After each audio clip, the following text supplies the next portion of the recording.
Në Shqipëri, krimi dhe shteti dhe krimi janë një dhe të pandar.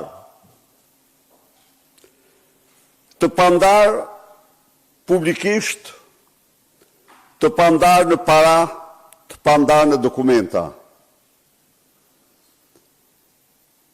Në kërkim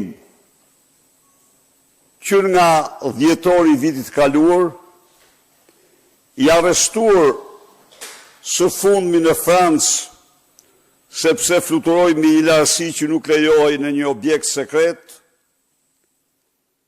Ermal Beqiri, de facto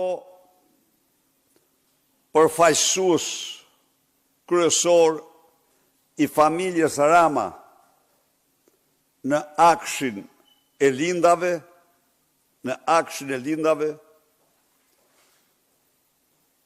vazhdon të paguhet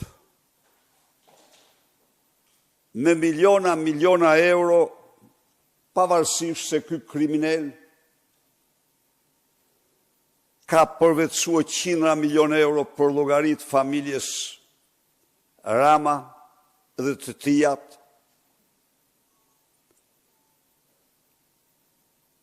Së fundmi, Edi Rama urdhoi dhe Ministrin e Financave të disbursoj 8,5 milion euro për të dëshmuar Ermal Beqirit se nuk ka vepër penale, se nuk ka urdhër arresti, se nuk ka urdhër ekstradimi që mund të pengoj, mund të blokoj rolin e tij si prestonome, si përfaqësues, si ndërmjet si Edi Rams në fushën e tij të suksesit, siç kishte shpallur ai akshin, kopshtin e tij privat.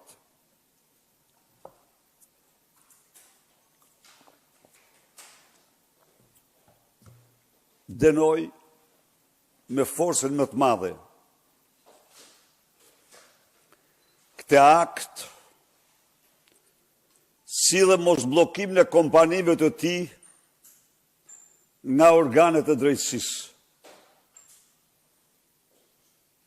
të cilat në një inerci bashkëpunimi, jo vetëm të rast, po dhe në rast të tjera, nuk kryejnë veprimet që urdhon ligji. Kompania Ermal Beqirit, që de facto është prestonome i interesave të Edi Ramës dhe kompanisë Frangut, vazhdon të paguhet me miliona euro, pavarësisht se prej 7 muajsh ai është në kërkim për disa vepra penale, përfshi grupi strukturuar kriminal. Elvis Troplinit, hotelit tek Shkam i Kavajs nuk i konfiskohet, nuk i preket. Madje vazhdon të ndërtoj atë me njërin prej kompanive më prestigjioze, siç është kompania Accor, në praktikën e Edi Ramës, për të mbuluar me çdo kusht me firma paratë e tij të krimit, investimet e tij. Dënoj me forcën më të madhe këtë veprimtari, e cila dëshmon në mënyrë më flagrante se në këtë vend shteti dhe krimi janë një dhe vetëm një.